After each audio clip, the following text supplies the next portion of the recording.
হে রাজত্বের মালিক আল্লাহ, যাকে চাও রাজত্ব দাও, আবার যার কাছ থেকে চাও রাজত্ব ছিনিয়ে নাও। যাকে চাও লাঞ্ছিত করো, তোমার হাতেই সকল কল্যাণ। নিশ্চয়ই তুমি সবকিছুর উপর ক্ষমতাবান। 1971 সালে আমরা যুদ্ধ দেখিনি, কিন্তু 2024 সালে ডিজিটাল যুগে এসে সন্তানদের কাছ থেকে যে যুদ্ধ দেখলাম, তার আর ভাষায় প্রকাশ করার মতো কোনো ভাষা আমরা হয়তো সবাই হারিয়ে ফেলেছি। যখন চারদিকে কান্না, সন্তান হারানোর আহাজারি আর রক্ত দেখছিলাম, একসময় হয়তো সবারই দেয়ালে পিঠ থেকে গিয়েছিল। কিন্তু ছাত্রদের যে বীরত্বের পরিচয় সেই সময় দিয়েছে, হয়তো আমরা বড়রা সেই পরিস্থিতি মোকাবেলা করতে পারতাম না। তাই আমাদের এখনও উচিত ছোটদের কাছ থেকে শিক্ষা নেওয়া। তো ওরাই আমাদেরকে শিখিয়ে দিয়েছে যে দেয়ালে পিঠ থেকে গেলে কিভাবে ঘুরে দাঁড়াতে হয়, এবং শিক্ষাই জাতির মেরুদণ্ড।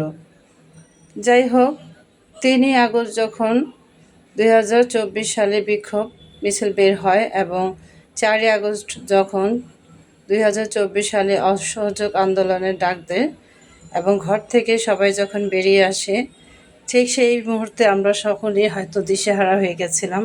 এই পরিস্থিতি দেখে সবার ঘরে হয়তো আতঙ্ক বিরাজ করছিল। ঠিক সেই সময় নিজের সন্তানরাই প্রশ্ন করছিল, মা, এখন কি হবে, এখন কিভাবে আমরা বাঁচব? জানি না কোথা থেকে এমন শক্তি পেলাম। ছেলেকে বলেছিলাম যে কিছু হবে না, আল্লাহ যেমন পৃথিবীতে জোড়া জোড়া শব্দ দিয়ে আমাদেরকে পাঠিয়েছেন, সুখ দুঃখ যেমন জয় পরাজয়, আর কষ্ট আনন্দ, দোজখ যেমন আছে বেহেশত তেমন আছে। আর যত মুশকিল হবে তার চেয়ে তত বেশি আসান আল্লাহ ঠিকই দিয়ে দিবে। ঠিক দেখবি, আল্লাহ চাইলে এত যুদ্ধের মাঝেও আল্লাহ অবশ্যই হয়তো কোনো শান্তির কিছু বার্তা আমাদের জন্য বয়ে আনবে। সত্যি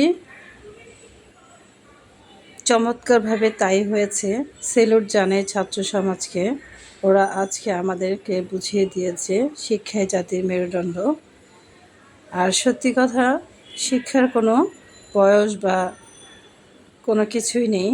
শিক্ষা শিখতে হলে যে কোনো কারো কাছ থেকে শিক্ষাটা নেওয়া যায়, সেটা ছোট হোক অথবা বড়, অথবা ধনী গরিব, সবার কাছ থেকেই কিন্তু আমাদের শিক্ষা গ্রহণ করা উচিত। আর এটা করলে আমরা কখনো ছোট হয়ে যাব না। তো সেলুট জানাই ছাত্র সমাজকে, যারা আমাদের চোখে আঙ্গুল দিয়ে দেখিয়ে দিয়েছে কিভাবে বিপদে দেয়ালে পিঠ থেকে গেলে ঘুরে দাঁড়াতে হয়, কিভাবে প্রতিবাদ করতে হয়। তো আবারও তোমাদেরকে স্যালুট দেই। তো আজকে আর ভিডিও রিলেটেড কোনো কথা বলবো না। তো আজকে শুধু আনন্দ আর আনন্দ। তো প্রিয় আপুদের কাছে মনের কথাগুলো বলে ফেললাম, ক্ষমা সুন্দর দৃষ্টিতে দেখবেন। আর যখনই এই বিজয়ের আনন্দটা যখন শুনতে পেলাম, তখনই কিন্তু আমরা সবাই বাসা থেকে বেরিয়ে গিয়েছিলাম। আমরা যেহেতু শাহবাগে যেতে পারিনি, তো আমরা বাসা থেকে আনন্দ করেছি এবং যার যার বারান্দা থেকে সবাই বাইরে চলে আসছিলাম। এসে যারা স্লোগান দিতে দিতে যাচ্ছিল তাদেরকে দেখছিলাম এবং অভিনন্দন জানাচ্ছিলাম আর আল্লাহ দরবারে শুকরিয়া করছিলাম।